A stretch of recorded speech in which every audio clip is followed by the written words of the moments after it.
যে আপনারা দয়াল রচনা নিয়ে মহান রচনা নিয়ে আপনারা কান্নাকাটি করেন যে আমাদের যেন ভুল ব্যক্তি করে দয়া মাফ করে দেন এবং আমাদের আত্মার মুক্তি ব্যবস্থা করে দেন এবং আমরা যেন এই মহামানবের কবলে থেকে থেকে আমরা যেন বিমান নিয়ে কবলে দিতে পারি এই রাজনীতি থাকবে। এই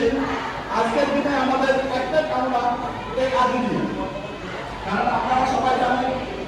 এই বাংলার কর্মসূচি কর্ম প্রতিষ্ঠা করেছে এখানে একটা 14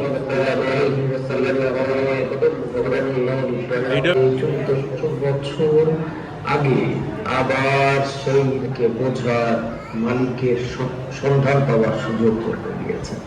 শুধু তাই নয়, পবিত্র কোরআনুল কারীমের মাধ্যমে মুসলিম জাতিকে একটি পূর্ণাঙ্গ জীবন দান করেছে। শুকরিয়া জ্ঞাপন করি আমাদের শেখ বাবা দেওয়ান আল্লাহ